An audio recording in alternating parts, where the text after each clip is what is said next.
이 저녁에 묵상할 하나님의 말씀 고린도전서 9장 1절에서 6절까지 말씀 보겠습니다.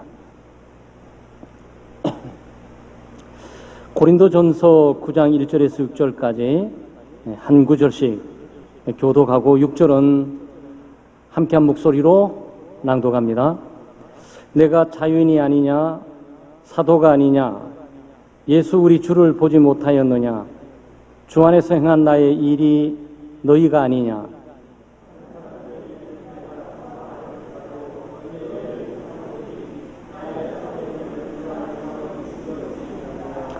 나를 비판하는 자들에게 변명할 것이 이것이니 우리가 다른 사도들과 주의 형제들과 게바와 같이 믿음에 자매된 아내를 데리고 다닐 권리가 없겠느냐.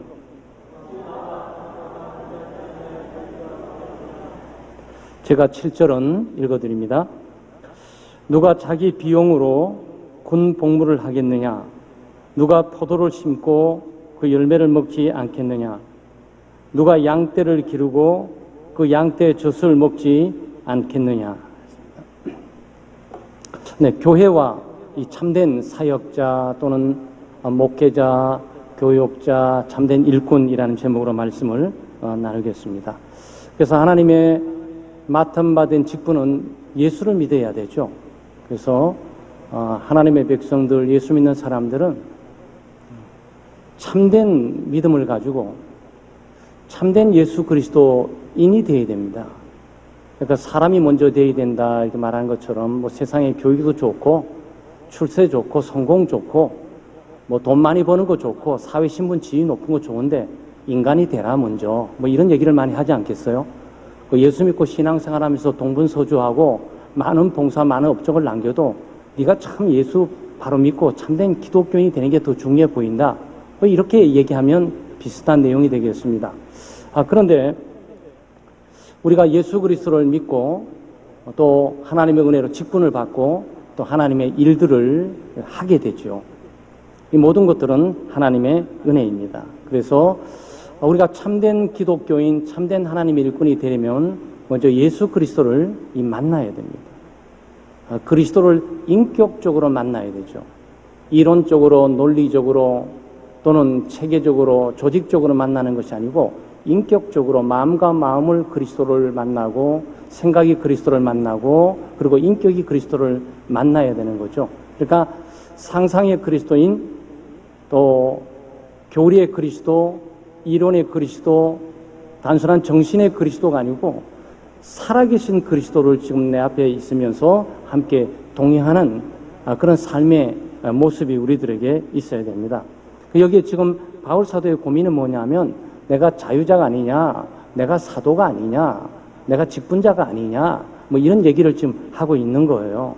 그러면서 내가 주를 보지 못하였느냐 이 얘기를 합니다. 이 사도의 직분에 대한 오해를 받는 거죠. 참된 기독교인이냐, 참된 집사냐, 참된 권사냐, 참된 장로냐, 참된 목사냐. 굉장히 중요한 질문 아니겠어요? 목사 많은데 정말 참된 목사는 누구냐? 장로 많은데 참된 장로는 누구냐? 권사가 많은데 참된 장로란 누구냐? 지금 이것 지금 질문을 좀 해보는 거란 말이죠. 그러니까 이 질문에 대한 답으로서 두 가지를 말하고 있는데 무엇보다 한 가지는 예수 그리스도를 보았다는 거예요. 내가 예수 그리스도를 보았다. 예수 그리스도를 만났다. 이 점을 좀 계속 좀 강조를 하고 있단 말이죠.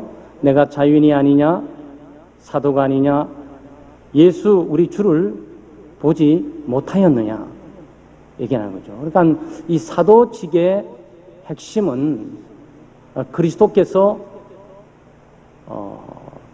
선택하시고 그리스도께서 부르시고 그리스도가 직접 직분을 수여하신 사람을 우리가 사도라 그럽니다. 그리고 예수 그리스도 살아생전에 그리스도의 모습을 본 사람, 그걸 사도라 그럽니다. 사실 바울 사도는 후에 예수 그리스도께서 십자가에 못 박혀 죽으시고 부활하시고 난 이후에 부활하신 그리스도를 만났던 거죠. 지금 그 말을 하고 있는 거예요. 너희가 내가 그 예수 믿고 구원받았다는 사실에 대해서, 내가 직분을 가졌다는 사실에 대해서 의심이 드냐? 의심할 필요 없다. 나는 예수 그리스도를 보았다. 내 직분은 정당할 뿐만 아니고 내 거듭남과 회심은 하나님으로부터 온 것이고, 나는 사울에서 바울로 변화되었고 피파하고 박해하는 자로부터 그리스도를 전파하고 교회를 위하는 자로, 교회를 세우는 자로 내가 남아있다. 이렇게 말하는 거죠. 그래서 여러분과 제가 참된 기독교인이 되려면 그리스도를 만나야 돼요. 한 번 만난 그리스도가 영원히 지속되는 것이 아니고 매일매일 그리스도를 만나야 되는 거죠. 그리스도를 어떻게 만납니까? 믿음으로 만나는 거예요. 네. 여기 지금 베드로전서 1장 8절에 예수를 너희가 보지 못하였으나 사랑하는도다. 이제도 보지 못하나 믿고 말할 수 없는 영광스러운 즐거움으로 기뻐한다 그랬어요. 이 말은 무슨 말이냐면은 예수 그리스도를 믿고 예수 그리스도를 알고 예수 그리스도를 만나고 예수 그리스도를 말미암아 기뻐하고 즐거워했다, 이런 얘기죠. 뭘로? 믿음으로. 그러니까 여기 지금 베드로 사도가 베드로 전서 1장 8절에 말했던 그 내용은 바로 베드로 사도가 가지고 있는 공동체는 누구든지 예수 그리스도를 본 사람이 없어요. 예수를 봤다 그러면 그 사람은 사도여야 되는 거야. 근데 예수를 만난 적도 없고 본 적도 없어요. 그런데 그리스도를 만났을 뿐만 아니고 그리스도를 알고 기뻐하고 즐거워하고 있다라는 거죠. 물론 믿음으로. 이 동일한 역사의 선상 가운데서 2000년이 지금 흐르고 있는 이 구로구 가리봉동 있는 창대교회 교인들이 예수 그리스도를 말할 수 없는 즐거움과 기쁨으로 누리고 있냐 말이에요. 이게 중요한 거란 말이죠. 그래서 참된 기독교인은 어떤 법과 관계를 통해서 법에 매여 사는 사람이 아니고 규칙과 규범과 질서를 지키는 것이 아니고 그리스도를 사랑하는 거예요. 그를 기뻐하고 즐거워하는 겁니다. 그게 참된 성도들의 특징이죠. 그러니까 참 우리가 도전적이지만 우리 마음속에 깊이 동의할 수 있어요. 아마 피곤하고 정신적으로 피곤하고 육체적으로 피곤한 여호와 계시는 것이 오늘 수요일인데 나 수요일 빨리 발동동 구르면서 나 좀 예배드리고 예배 시간 지켜야 돼, 이렇게 왔다면 생각을 좀 달리 하셔야 돼요. 나는 그리스도를 사랑하고 거기 가는 게 즐거운 것이고 예배하는 것이 즐거운 것이고 성도를 만나는 것이 즐거운 것이고 예배를 드리는 것이 기쁜 것이고 찬송하는 것이 기쁜 것이고 그것이 그리스도를 만난 사람들의 특징이라고. 그리고 지금 만나고 있고 그 만남 속에 있는 즐거움과 기쁨을 누리는 참된 교제의 특징들이 성도의 삶 가운데 나타나야 되는 거죠. 봉사도 마찬가지 아니겠어요? 목회자든 장로님이든 권사님이든 집사님이든 교사든 찬양대원이든지 여러 가지 악기를 다룬 분들인지 기쁨으로 하는 거예요. 기쁨으로. 즐거움과 기쁨으로 예수 그리스도를 만날 뿐만 아니고 그분을 알고 나는 그분을 사랑하게 됐고 그분이 나를 사랑한 것을 알고 인격적인 교류를 통해서 그분이 원하는 그분의 몸된 교회에 그분이 사랑하는 하나님의 백성들과 그분이 피 흘려 사신 그분들을 위해서 내가 헌신하고 봉사하는 것이 나의 기쁨이 되고 나의 즐거움이 되고 나의 보람이 되는 거예요. 이게 뭐라고요? 이게 참된 일꾼이라. 지금 바울 사도가 그걸 말하고 있는 거예요. 나는 지금 억지로 하고 있는 것이 아니라 예수 그리스도를 만났고 그 만난 그리스도를 나는 명명백백하게 알게 되었고 그 그리스도를 나는 사랑하게 되었고 그리고 그 그리스도를 위해서 동행하는 것이 기쁨과 즐거움을 가지고 있다. 그러니 누가 나의 사도직에 대해서 감히 의심을 하냐? 너희들이 회당에서 매 순간마다 매 시간마다 시간을 규칙적으로 규범적으로 회당장이라고 그거이기 때문에 너희들이 하나님의 백성이라고 생각하냐? 아니, 나는 기쁨과 즐거움으로 들떠 있다. 이 얘기를 하고 있는 거예요. 그러니까 참된 하나님의 백성, 참된 기독교인, 참된 일하는 하나님의 일꾼들의 특징들은 예수 그리스도를 만나는 것뿐만 아니고 그리스도를 사랑하고 또 그리스도 일들을 기뻐하고 즐거워하는 거죠. 그리고 주님의 계명을 잘 지키는 거죠. 아마 여러분 우리 순종에 대한 제자 훈련 가운데 순종에 대한 파트에서 요한복음 14장 21절에 나의 계명을 가지고 지키는 자라야 나를 사랑하는 자니 나를 사랑하는 자는 내 아버지께 사랑을 받을 것이요 나도 그를 사랑하여 그에게 나를 나타내리라 그랬잖아요. 그리스도를 만난 사람이야. 그래, 아까는 믿음으로 우리가 믿음의 눈을 떠서 그리스도를 만나고 그리스도와 교제하고 있지만, 여기는 지금 말씀을 통해서 그리스도를 만나고 그리스도와 교제한단 말이죠. 네? 그리스도를 어떻게 만납니까? 믿음으로 만나는 거고, 말씀을 통해서 만나는 거죠. 그러니까 요한복음 14장 21절이 뭘 말하는 거죠? 나의 계명을 가지고 지키는 자라야 나를 사랑하는 자니, 나를 사랑하는 자는 내 아버지께 사랑을 받을 것이요 나도 그를 사랑하여 그에게 나를 나타내리라 그랬잖아요. 여러분, 그리스도께 여러분 나타나신 것도 보셔요. 그리스도께서 여러분에게 나타나신다고 그랬어요. 누구에게? 나의 계명을 가지고 지키는 자에게. 그러니까 여러분, 우리가 신앙생활에서 그리스도를 사랑하고 그리스도의 말씀을 지키고 살아가게 되면 그리스도를 매일 만나는 거예요. 그리스도를 매일매일 보게 되신다고. 네. 우리는 그렇게 그리스도를 만납니다. 그래서 우리가 참된 기독교적인 삶과 참된 성도의 삶을 살기 위해서 우리는 믿음의 눈을 늘 떠야 되는 것이고, 하나님의 말씀을 알고 이해하고 지켜나가게 될 때 우리는 늘 그리스도를 만나게 되는 거고, 그 만남은 우리에게 힘이 되는 거고, 그래서 우리에게 능력이 되는 거고, 그리고 우리의 기독교적인 삶을 잘 살 뿐만 아니고 맡겨진 직분들을 잘 감당하게 되는 거예요. 그 다음 저희들이 신앙의 열매를 맺고 살아야 됩니다. 그리스도를 참된 그리스도인, 참된 교회, 참된 하나님의 사역, 일꾼, 직분자가 되기 위해서 우리는 그리스도를 늘 만나야 돼요. 그리스도를 늘 만나셔야 돼. 모든 힘이 거기서 나오는 거예요. 기독교적인 삶은 우리 능력과 우리 힘을 가지고 살아가도록 되는 것이 아니고 그리스도께서 주시는 힘을 갖고 살아가게 돼 있어요. 그러니까 믿음의 눈으로 그리스도를 만나고 하나님의 말씀의 계명을 지킴으로 그리스도를 만나고, 그 다음에 우리가 참된 그리스도인, 참된 일꾼이 되기 위해서 열매가 필요한 거예요. 열매로 그들을 알리라 그랬잖아요.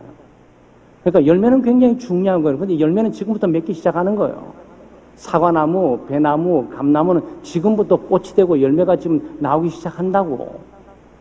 그런데 어떤 나무가 지금부터 기미가 아예 보이지 않아. 이거는 굉장히 심각하게 시작하는 거예요. 이 바울 사도는 열매를 뭐로 말합니까?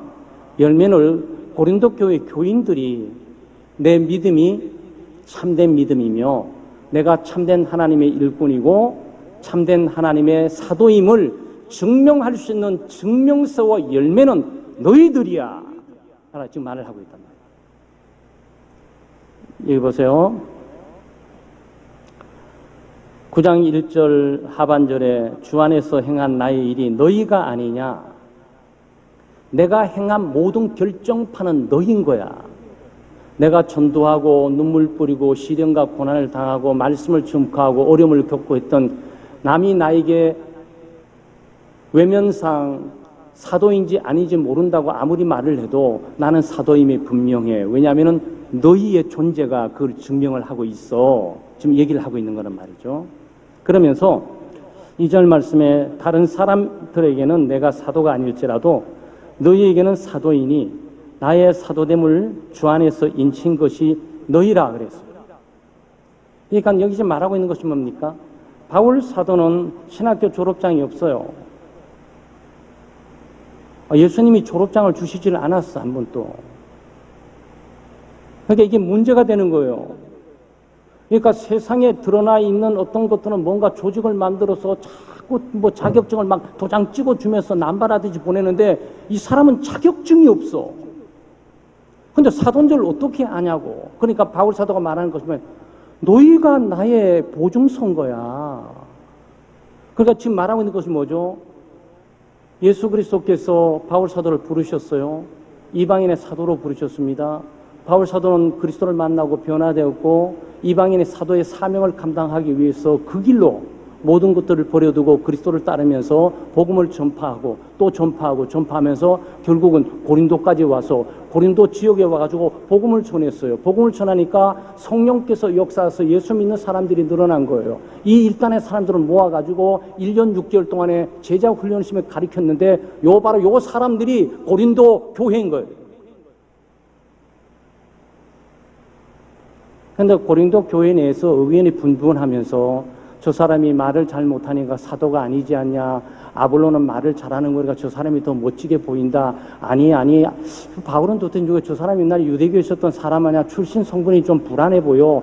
바로 이게 수제자, 베드로는 수제자 아니었어. 그러니까 베드로가 더 유명하고 더 능력 있지 않을까. 뭐 의견 분분합니다. 그러니까 일순간에 이 모든 것들을 한순간에 진압해버린 것은 너희들이 나의 열매인 거야. 내가 사도됨의 증거는 고린도 교회인 것이고 고린도 교회 예수 믿고 구원받은 사람이고 내가 복음을 전하게 될 때 성령께서 역사해서 구원받게 하셨은 모든 존재 사람들이 바로 나의 보증서가 되는 것이고 내 열매가 아니고 내가 참다운 하나님의 자녀고 백성임을 보여주는 게 아니냐고. 이게 뭐예요? 여러분, 아무리 나는 예수 잘 믿고 아무리 나는 좋은 직분자고 아무리 나는 좋은 사역가 말할 필요 없어요. 저 사람 내가 전도했던 사람이야. 말하면 다 끝이야. 그게 있어야 돼. 그냥 그게 있으셔야 되는 거예요. 제가 신학교 다닐 때도 정말 똑똑한 사람들을 많고 잘난 사람들을 많아요. 근데 교회는 좀 어리숙해야 되는데 뭐 똑똑한 사람들이 꽤 많아요. 세상 지식도 가득 차 있고 뭐 말들도 얼마나 잘하는지 몰라요. 그래서 제가 한마디로 딱 단축시켰어요. 뭘로 말한 줄 아세요? 전사님, 몇 명 전도하셨어요? 몇 명 전도하셨습니까? 이게 중요하지 않냐고. 칼빈이 어떻고, 루터가 어떻고, 어떤 신학교를 다니고, 어떤 신학교 졸업장이 뭐가 중요하냐고. 당신이 참된 하나님의 종이며, 당신이 참된 하나님의 능력을 받은 일꾼과 사명자임을 보여달라고 전도한 사람을 내놓으란 말이지. 여러분, 우리가 참된 일꾼들은요, 여러분 열매를 보여주셔야 돼. 열매를 보여주셔야 돼. 근데 열매가 행정적으로 행도 많이 수고하고 노력하고 다 알아요. 근데 전도한 사람이 아무도 없다. 여러분, 열매가 없는 거야. 제자 훈련을 했고, 교사. 그래서 사람이 말이죠. 욕심내야 될 교회의 직분이 있어요, 여러분. 그게 교사야, 교사. 하나님의 말씀을 통해서 전도를 하고 하나님의 말씀을 통해서 가르치고 하나님의 말씀을 통해서 변화시키는 이 일이 가장 위대한 일인 거예요. 교사들이 그걸 알 때 말이죠. 감동하셔야 돼. 구역장님들 특별히. 하나님의 말씀을 다루고 말씀을 나누면서 인도하고 가르칠 수 있다는 것은 곧바로 열매와 직결되는 거예요. 열매와 직결되는 거예요. 물론 구제를 많이 하는 것도 도움이 되겠죠. 그런데 구제한다 그러고 그 사람이 예수 믿습니까? 그냥 구제 받아갖고 영혼 구원 어떤 사람이 있어요? 아니에요. 복음을 듣고 구원을 받는 거야. 돈 많이 준다 그래가지고 돈 많이 주면 유혹만 하고 돈 많이 얻어먹고 자기 마음대로 살 뿐이지 변화는 안 돼. 근데 돈을 안 줘도 하나님의 말씀을 계속 가르치면서 성령이 역사서 바뀌어져 변화, 그건 열매야. 사랑하는 여러분, 어디에 욕심 들여야 되는 줄 아세요? 가르치는 사역에 욕심을 두셔야 돼. 그래서 우리 창대교회는 제자훈련 사역에 초점 맞추고 그 방향을 남이 알든 모르든 인정하든 관계없이 계속 가는 거예요. 이게 눈뜬 사람만 이 사역이 얼마나 중요한지 알고 가는 거지. 그리고 이 사역이 가장 놀라운 사역 아니겠어요? 왜 그렇습니까? 예수님의 삼중적인 직분이 있어요. 예수님의 삼중적인 직분은 곧바로 사도들뿐만 아니고 예수 믿는 사도들에 곧바로 이어집니다. 교회로 곧장 이어져요. 예수님의 삼중 사역 가운데 하나가 뭐가 있습니까? 삼중 직분 가운데 선지자 직분이 있어요. 이 선지자 직분은 하나님의 말씀을 전하는 거예요. 하나님 편에서 하나님의 말씀을 가지고 사람들에게 전하는 게 선지자직이라고. 예수님은 선지자직을 갖고 있어요. 근데 하나님 말씀 전하는 게 성도들이 곧장 이어지고 교회에 이어져. 이게 뭐죠? 전도로 나타나는 거라. 그래서 성도들이 전도를 하게 될 때 그리스도와 연합해서 그리스도의 한 직분인 선지자 직분을 대행해서 감당하고 있는 거라고. 근데 교회가 전도를 안 해. 기독교인이 전도를 안 해. 그 직분을 스스로가 버리는 거예요. 하나님의 직분이 뭡니까? 제사장 직분 아니겠어요? 제사장은 뭡니까? 사람 편에 서서 하나님께로 사람을 데리고 나가는 거예요. 이게 뭐죠? 이거 기도예요.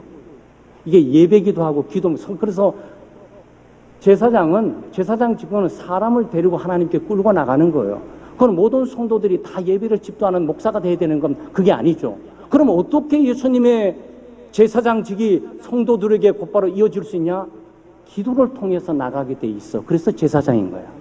그래서 왕 같은 제사장인 거야. 교회가 기도 안 하는 교회는 죽을 수밖에 없고, 기도 안 하는 교회는 사명을 망각하고 있는 거고, 기도 안 하는 교회는 예수 그리스도의 삼종적인 직분 가운데 제사장 직분을 스스로 버린 거라고. 여러분, 이게 어마어마한 내용들입니다. 여러분, 지금 오늘 저녁분 시적 지나가지만 신학적뿐만 아니고 성경적으로 이건 굉장히 중요한 의미를 갖고 있어요. 교회의 존재 목적과 그리스도의 직분이 그대로 교회를 통해서, 믿는 자들을 통해서 개성되어지도록 되어 있다고. 그렇다면 그리스도가 뭐 하려고 이 땅에 오셨겠습니까? 그리고 그리스도의 마지막 하나의 직분이 뭐죠? 왕직이에요. 왕직이 뭡니까? 지배하고 가르치고 교훈하고 사람을 통제하는 것 아니겠어요? 이게 지금 현대말로 뭐죠? 그게 제자훈련인 거예요, 여러분. 그게 제자훈련인 거예요. 사람을 통제하고 지배하고 가르치는 권력과 권위, 힘을 갖고 되는 게 아니에요. 하나님의 말씀을 통해서 교육받고 교화되고 변화될 때 변화되어 가는 만큼 그는 그리스도에 순종하고 그는 더 복종하고 살아가게 되는 거지. 그래서 그리스도의 왕직은 바로 교회의 온 성도들의 제자 삼는 사역으로 이어지는 거예요. 그래서 마태복음 12장 19절 28장 19절 28절까지 쭉 보면은 거기 나오잖아요. 너희는 모든 족속으로 제자를 삼아 아버지와 아들을 성령이며 세례를 주고, 그건 뭘 말하는 거예요? 왕직을 수행하라 라는 거죠. 모든 사람들을 하나님의 말씀으로 지배하고 컨트롤하고 그 교화를 통해서 하나님께 복종하는 삶을 살도록 하라는 거죠. 여러분, 그것을 제가 여러분에게 제자 삼는 사역을 말할 때 여러분 김동민 목사 같은 프로그램 가지고 오셨겠고 이렇게 생각할지 모르겠지만 아직도 착각하고 계시는 거야. 아직도 지금 교회적인 속성과 그리스도께서 교회를 세우시고 직분을 주셔서 진행하고자 하는 의도들이 뭔지를 모르고 가고 있단 말이죠. 그래서 교회는요, 복음을 전파하고 선교하는 선지자직을 감당해야 되고요. 성도들 개개인뿐만 아니라 온 교회가 기도함으로 제사장직을 감당해야 되고요. 그 다음에 하나님의 말씀을 사람을 통해서 지배하고 통치하고 무릎을 꿇게 만드는 그 통제력을 강화하는 왕직을 수행해 나가야 된다고요. 그건 제가 말하고 있는 것이 아니고 성경이 말하고 있는 것이고 그리스도께서 그 직분을 수행하기 위해 이 땅에 오셨고 그 직분을 제자들에게 넘겨줬고 그 직분을 교회에게 위임해 놓은 거라고. 그러니 정신 바짝 차리고 성경을 따라 살 수밖에요. 안 그러면 우리는 허튼 일을 많이 하거든. 우리는 내 마음대로 내 생각대로 내 기분대로 내 감정대로 갈 가능성이 많거든. 환경이 원하는 대로만 움직일 갈 가능성이 많아요. 그렇게 하면 언제 그리스도의 일들을 수행하냐고. 그럴 수는 없다는 거. 생은 짧지 않습니까? 그리고 이런 것처럼 먼지로 다 돌아가야 되잖아. 너는 흙이니 흙으로 돌아가라 그랬잖아. 여러분, 제가 짧은 생애 가운데서 몇십 년, 몇백 년 남았습니까? 사실 전부 흙으로 다 가셔야 되는 거야. 흙으로 가기 전에 그리스도께서 우리에게 맡겨진 이 직분을 수행하는 일이 굉장히 중요하다고. 지금 바울 사도가 그것들을 함축하면서 지금 참된 일꾼, 참된 직분은 바로 이런 열매를 맺고 살아가는 자다라는 부분을 우리에게 말해주고 있단 말이죠. 마지막으로 교회는 참된 지도자들의 생계비를 책임지셔야 돼요. 아마 이것은 지금 잘 진행이 가면서 잘 나오는 것 같아요. 그래서 강의 설교가 이래서 참 좋은 것 같아요. 갑자기 뚱딴지까지 이야기하면은 성도들이 목사님 뭐 봉급 더 달라는 거야, 뭐 자기 경제를 더 달라는 거 뭐야, 오해할 가능성이 많이 있는데 1장 1절부터 좀 쫙 하고 있잖아요. 근데 9장에 쫙 나오는 거야. 9장이 나오는 게 지금 뭘 나오는 거죠? 지금 바울 사도의 자기 권리에 대해서 지금 말하고 있는 거예요. 그 권리가 뭡니까? 우리가 먹고 마실 권리가 없겠냐? 4절. 우리가 다른 사도들과 주의 형제들과 게바와 같이 믿음에 참여된 아내를 데리고 다닐 권리가 없겠느냐? 이 권리를 지금 주장하고 있는 거예요. 바울 사도가 공짜로 일하는 게 아니다. 그러면서 뭐죠? 어찌 나와 바나바만 일하지 않을 권리가 있겠느냐? 누가 자기 비용으로 군 복무를 하겠느냐? 누가 포도를 심고 그 열매를 먹지 않겠느냐? 누가 양떼를 그리고 그 양떼 젖을 먹지 않겠느냐? 굉장히 일반적인 내용이죠.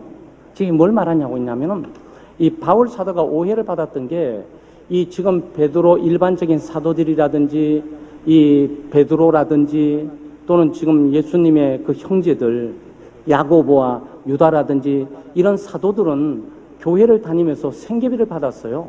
후원금을 받았습니다. 생활비를 받고 생계비를 받고 후원비를 받았어요. 왜냐하면 가족이 있으니까. 그런데 바울 사도는 안 받았었습니다. 그러니까 사람들이 생각할 때 저 자격이 없어서 안 받은 모양이다. 그런 능력이 안 돼서 봉급 좁게 받는 모양이다. 요렇게 정도만 생각을 한 거야. 근데 바울 사도가 그게 아니라 나와 바나바는 하나님이 주신 은혜를 가지고 내가 아굴라와 브리스가를 함께 장막 제조업을 통해서 내가 자발적인 내 생계를 유지했던 이유는 사도가 아니라서 그런 것이 아니고 너희들에게 복음의 장애가 되지 않기 위해서 너희들의 경제에 손실도 시험에 들게 될까봐 내가 요청하지 않았을 뿐이야. 그렇지만 우리가 그런 권리가 없냐? 나와 바나바가 베드로처럼 게바처럼 예수님의 아우들처럼 다른 사도들처럼 일하는 생계비와 생활비를 받을 자격이 없냐? 아니, 그 충분히 있는 거야. 그걸 어떻게 하냐고. 세상에 군대 가봐. 군대 간 사람이 자기 돈 갖고 가는 사람이 어디 있어? 군대 가서 놀고 열심히 뛰고 훈련받고 싸움하는 동안 국가가 다 책임지고 경제를 지불하는 거 아니야? 지금 그 얘기를 하고 있는 거예요. 여러분 자녀를 보내면서 군대 보내면서 돈 보따리 따로 보내는 분 있습니까? 1년이나 2년 동안에 아니 국가가 다 책임지고 다 먹이도록 돼 있어요. 그리고 지금 여기에 포도밭 비유를 말하잖아.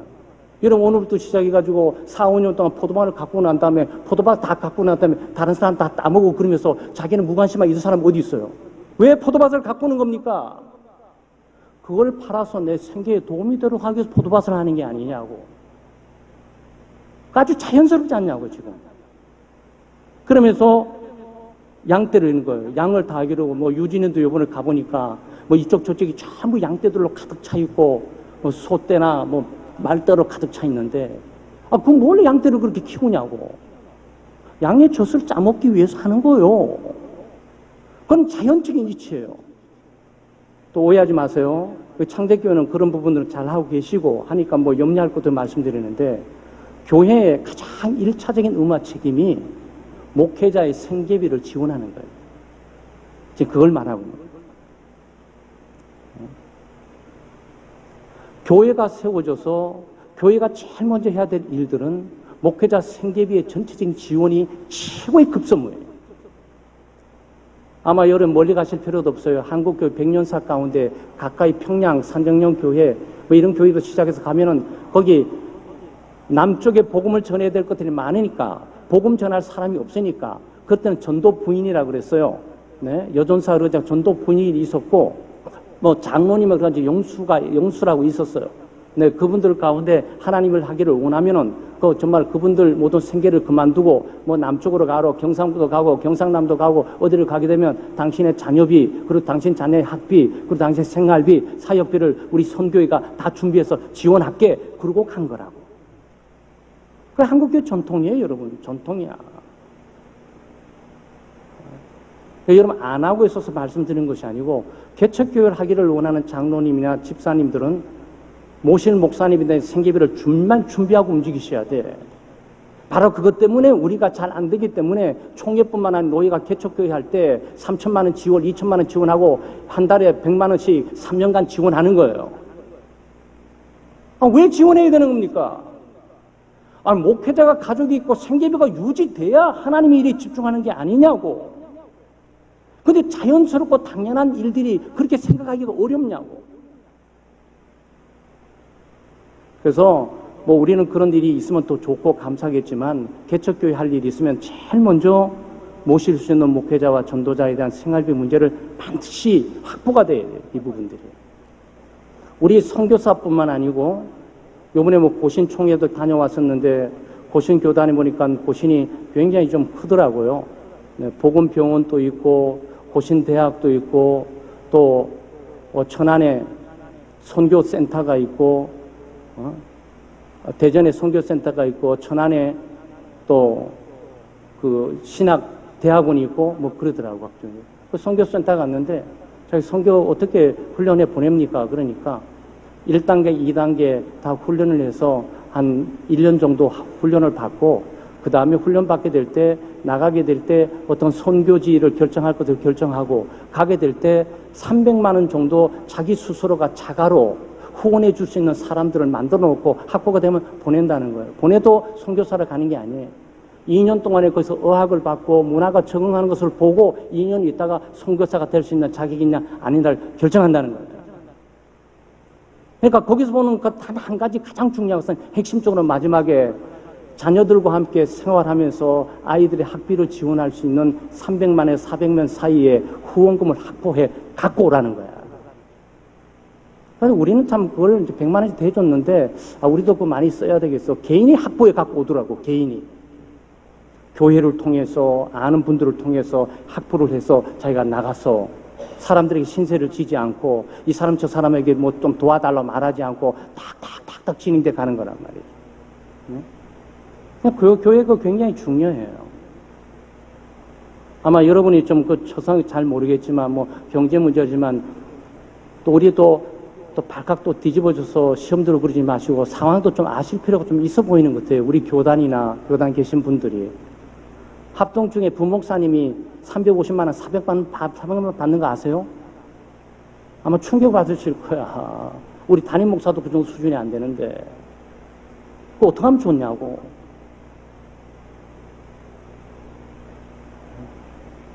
사랑하는 여러분, 여러분에게 말씀드리는 것이 아니고 여러분은 잘 진행되고 있으니까 특별히 교회는 교육자 사례비를 책임지셔야 돼요.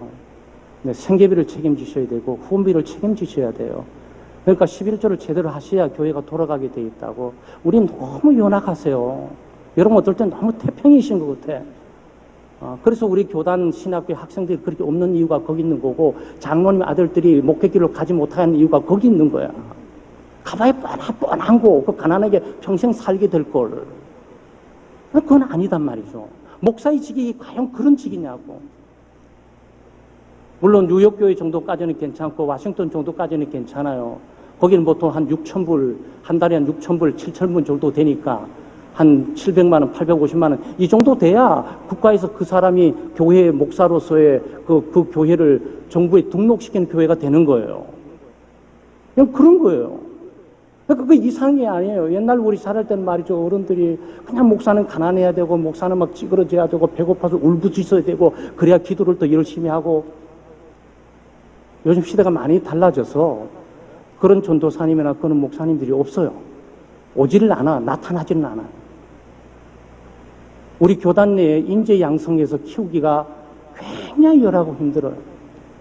너무너무 부럽더라고요. 고신 대학에 교수들이 그냥 한 의과대학만 해도 그냥 147 교수들이 있고 막 이런데도 교단을 움직이기가 어려운데 사랑 여러분, 제게 여러분 돈 걱정하기 위해서 그런 것이 아니고 기본적으로 구약 성경의 제사장들은 하나님 일을 하도록 돼 있고 밖에 일을 하지 않고 12지파 가운데 레위 지파는 하나님의 공동체 안에 있으면서 지분이 없었어요. 땅의 지분을 가나안 땅을 주질 않았다고. 왜? 그 사람은 하나님을 섬기고 부름받도록 대신에 11지파가 낸던 모든 11조에 대한 일부를 가지고 생활하도록 되어 있다고. 그럼 그게 정상이에요. 그래서 우리 여기 뭐 장로들 계시고 권사님들 계시고 우리 재직회는 사실 원래 재직회 이런 것을 다루는데 우리 교회는 저는 한 번도 안 했고 또 그렇게 할 분위기도 아닌 것 같고 그러는데 그거 재직에서 딱 보면서요 경제 문제를 그 부분들 잠깐부터 딱 초우 개선부터 진행하고 그 다음 행사 문제를 하시는 거예요. 행사가 안 되면 안 하는 거고. 왜냐하면 교육자들이 하는 것만으로 충분히 교회가 진행돼 가고 있는 거니까. 근데 교육자들이 어려우게 되니까 다 교회를 떠나게 되고 한 사람 두 사람 떠나게 되고 이래저 조건 말도 못하고 일반 성도들은 말이죠. 사무직장의 성도들은 봉급이 좋다 말하고 있지만 목사나 교육자들이 얘기해 보세요. 성도들이 뭐냐면 저것도 사꾼 목자 아니야. 이런 식으로 본다고. 근데 그게 아니에요. 그거 잘 이렇게 보실 필요가 있어요. 그래서 우리 교단의 그 자랑 스로건 하나가 한데 뭐 저는 어른들하고 많이 생활했지 않습니까? 우리 주선수 목사님하고 5년을 생활하고 이죽봉 목사님하고 5년을 생활하고 그 다음에 우리 지금 여기 우리 교단 내 그래도 살아있는 원로 목사님으로서 우리 정병기 목사님하고 지금 계속 같이 가고 있는 이런 정황의 시대에 우리가 가고 있어요. 근데 그 어른들의 정황이나 어려움들을 많이 그 얘기하시면서 우리 앞에 얘기해 주는 것들이 많은데 참 너무 아쉬워요. 너무 아쉬워요. 우리가 이 부분에 좀 생활에 그 발전이 너무 드물다. 부흥 강사를 불러도 말해주지도 않고 어느 누가 와도 이거 담임 목사님 내가 말을 하고 있잖아요. 그것도 14년 만에. 여러분 이런 얘기 들어보셨어요? 정당하게 이런 얘기 한번 들어보셨습니까?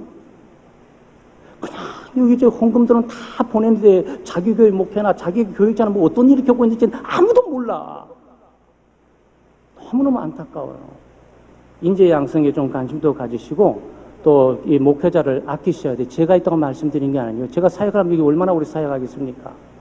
그게 아니라 목회자를 아끼고 사랑하시고 또 말하지 않아도 해야 돼요. 왜 제가 우리 어른들 말씀드리냐면 미국에 있으면요. 우리가 뭐 잘 사는 데 있는 것도 아니잖아요. 있으면 날마다 그냥 장로님들 오세요. 유거찬 장로님이야. 역시 우리 교단 뿌리된 장로님 딱 오세요. 그럼 새벽부터 앞에서 말이야 6시부터 다 잔디밭 한 100m 되는 그 잔디를 다 깎아요. 내가 수고할까봐 오시는 거야. 새벽부터 가서 쫙 목사님 필요한 게 없냐고 딱 그러고 뭐 저 필요한 게 뭐 크게 있겠어요. 그럼 자기가 생활에 알아서 파 갖다 주시고 뭐 양파 갖다 주시고 뭘 갖다 주시고 가서 그 앞에 꽃밭까지 갖고 주세요. 목사님 이거 어려우니까 키워서 이거 따 드시면 된다고. 드세요. 누구라고 이런 말씀 드리지 않겠어요? 저는 그래서 그런 분들 깊이 존경해요. 저를 나이도 한참 많으시잖아. 그때만 해도 벌써 20년, 몇 년 전인데. 근데 와서 또 어른 되서는 지금 뭐 거의 85세, 뭐 한 87세 아니겠어요? 우리 주 무슨 집사님 말이죠. 딱 오셔가지고 토요일만 되면 가끔 오세요. 목사님 차 한잔 주세요. 오세요. 아이고 집사님 어서 오세요. 대신 차 한잔 따먹고 하면 한번 휘둘러 봐요. 아유 목사님 이거 얼마나 오래됐어요? 그러더니 이거 좀 바꾸셔야 되겠어요. 아유 장로님 이거 바꾸실 필요 없어요. 집사님 뭐 이거 할 필요 없습니다. 그 다음 토요일 날 그냥 최고의 일본에 좀 최고의 도서관 딱 책방 가서 다 바꿔버리셔. 그냥 와서. 그걸로 끝나지 않아요. 다음날 또 다음 주에 또 한번 차 한잔 주세요. 오셔가지고 보내면 아유 목사님 이거 저 식탁 이거 바꾸셔야 되겠어. 그 다음 또 좀 바꿔버리셔. 그 다음에 2, 3주 있다 오셔가지고 소파가 또 오래된 건데 바꿔버리셔. 그럼 제가 어떤 느낌이 들겠어요? 이 미항교회로서 죽는다. 이런 분들이라면 일생을 같이 갈 수 있지 않겠냐. 그거 아니겠냐 말이죠. 근데 그게 우리 옛날 어른들이 그분들이 괜히 그래서 그런 게 제게 점수 따려 그런 것이 아니고 원래 주님의 종도를 그렇게 섬기는 것을 배우셨다는 거예요. 그게 얼마나 중요한 일이고 얼마나 중요한 사역인지를 본 거예요. 제가 그러니까 말씀드리는 것은 여러분 제게 해 주셨다고 말씀드리는 것이 아니고 해달라고 말씀드리는 것이 아니고 정말 이 합동층이나 이 고신이나 이 가보면서 참 우리는 왜 이게 안 될까 이런 생각이 정말 많이 들어요. 우리는 뭐가 문제일까? 사람이 없는 것도 아니고 사역자가 없는 것도 아니고 교육자들이 없는 것도 아니고 장로님 없는 것도 아니고 제가 하나 알았어요. 성경대로 안 가르치는 거야. 고양이 목에 방울 안 달듯이 가장 거룩하고 존경받는 일꾼인 것처럼 보이려고 그냥 이 말은 안 하는 거지. 근데 다행스럽게 저도 안 하고 싶은데 바울 사도가 이 말을 해줘서 저는 고마운 거예요. 얼마나 고마운지 몰라. 일하는 소리. 그러면서 뭐라고 말하는지 아세요? 여기까지 말하세요. 8절 9절에 내가 사람의 예대로 이것을 말하느냐? 사람의 예대로 이걸 말하느냐? 이 뭡니까?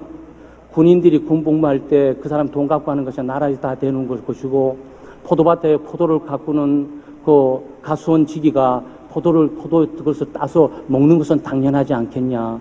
양을 키우는 양치기가 양의 젖을 따먹는 것이 당연하지 않겠냐. 이것이 세상 예대로 말하는 거냐? 아니, 율법도 이것을 말하고 있다. 이 말을 하고 있는 거예요. 율법도 이것을 말하고 있다. 그러면서 모세의 율법에 곡식을 밟아 떠는 소에게 망을 씌우지 말라 기록하였으니 하나님께서 어찌 소도를 위하여 염려하심이냐. 그러니까 율법에 뭐라 되어 있냐면 모세의 율법에 일하는 소에게 망을 씌우면 안 된다. 그 얘기한단 말이에요. 그러니까 이게 소를 위해서 그런 거냐? 아니, 일하는 소리도 망을 쉬지 않고 입에 고삐를 풀어서 풀을 뜯어 먹도록 해야 되는데, 하나님이 일을 하는 하나님의 일꾼들은 당연히 그에 해야 되는 것이 아니냐. 그래서 소에 대해서 말하고 있는 것이 아니고 소처럼 일하는 하나님의 일꾼들에 대해서 말하는 거란 말이에요. 사랑하는 여러분, 성경적으로 우리가 살 필요가 있어요. 그래서 오늘 저희들이 주님을 만나게 해달라고, 우리가 믿음의 눈을 떠서 늘 주님을 만나고 하나님의 말씀을 지켜나가면서 우리가 주님을 만남을 통해서 참된 믿음을 지킬 뿐만 아니고 참된 그리스도인으로 참된 직분자로서의 우리의 삶을 또 살아가야 되겠고, 내 삶에 신앙의 열매가 있게 해달라고 기도해야 되겠어요. 신앙의 열매가 있게 해달라고 기도해 주셔서, 누가 내 신앙과 내 삶에 대해서 의심을 하게 될 때, 저 사람이 내 삶의 증인이고 저 열매가 내가 땀 흘리고 수고했던 열매 한 부분이라고 말할 수가 있는 그런 일꾼들이 되어야 되겠습니다. 저희들이 하나님의 일을 하는 사람들의 일꾼들, 우리가 섬기는 일을 게으르지 않고, 그래서 우리 선교위원장도 있지만 저는 한 번도 그런 말씀을 못 드렸어요. 사실은 이 선교지에서 선교 오게 되면 보통 우리가 한국에서 이 사역을 헌신 예배 드리면서 강사를 초청할 때 헌신 예배도 우리 20만 원 정도 드립니다. 20만 원 정도 드려요. 경우에 따라 다르지만 선교사 가서 하게 될 때 그때 선포를 해서 그때 하는 모든 헌금은 다 선교지로 가도록 돼 있다고. 그 사람 생활비로 주는 거, 20만 원 생활비로 주는 거지만 이제 그런 것들을 좀 폭을 좀 넓히셨으면 좋겠어요. 근데 이제 카테고리에 갇혀서 이래 가는 것이 아니고 정말 하나님의 뜻이 무엇일까? 저 사람을 보낸 하나님의 뜻이 무엇일까? 우리는 그 뜻에 동참하면서 어떻게 하나님의 뜻에 함께 동참해 일을 함께 나눌 수가 있을까라고 이렇게 좀 볼 필요가 있습니다. 근데 아마 우리가 쉽지는 않을 것 같아요. 왜 당회만 얘기해도 헌금 결정은 당회 사기들이 있단 말이죠. 네. 당회 사기들이 되어 있는데, 이게서 제 목회 단독 목회했으면 제가 벌써 싱했을 거예요. 네. 그렇지만 이런 부분들을 목사가 입에서 꺼내는 것보다도 성도들이 성숙하면서 이 다른 교회도 가보시고 많이 듣잖아요. 우리 교회는 안 되고 우리 교단은 안 될 거라고 생각하지 마시고, 그냥 다른 교회에서 보는 좋은 것들을 가지고 얘기하게 되면 충분히, 담임 목사님 저는 잘나고 똑똑하다 말씀드리는 것이 아니고 다양한 교파와 다양한 상황들을 거의 알고 있습니다. 얘기하시면 딱 접수가 돼요. 그러면 그것들이 일들이 또 잘 풀려나가지 않겠냔 말이죠. 그래서 우리 창대교회가 이 성숙한 교회, 참된 하나님의 일꾼들로 또 열매를 맺는 그런 하나님의 직분자들로, 그리고 하나님이란, 물론 이것은 목회자 말하는 건 아닙니다. 바울 사도는 목회자 말하지만 여기에 있는 또 교역자들뿐만 아니고 하나님의 일을 하는 제자 훈련 지도자들 또는 교사들, 구역장들 정말 귀한 분들이죠. 네, 그래서 그런 분들을 귀히 여기면서 후원하고 지원하고 기도해주고 돕고 필요에 따라서 함께해주는 그런 복된 우리 창대교회, 복된 직분자, 복된 하나님의 사람들이 되시기를 주의 이름으로 축원합니다. 저희들 교회를 위해서 좀 기도해야 되겠습니다. 여름 성경학교, 또 우리 수련을 위해서 기도해 주시고, 우리 캄보디아 단기 선교 위해서 기도해 주세요. 안전이 제일 아니겠습니까? 그리고 건강입니다. 그리고 각자 교육의 목적과 목표들을 잘 이루고 캄보디아 단기 선교의 목적들이 잘 이루어지도록 위해서 기도해 주시고, 늘 믿음의 눈을 뜨고 하나님의 말씀을 잘 지켜나가므로 예수 그리스도께서 나타나시고 만나는 그런 복된 삶을 살아가게 해달라고 기도해 주시고, 내 삶 속에 여러 가지 시간도 많이 보내지만 신앙의 열매를 맺고 살아가는 그리스도인 직분자들이 주도록 기도해 주시고, 하나님의 일을 많이 하는 분들을 우리가 사랑하고 또 존중하고 귀히 여기고, 그들의 필요를 공급하고 채우는 믿음의 삶을 잘 살아갈 수 있도록 기도해 주시길 바랍니다. 함께 기도하겠습니다.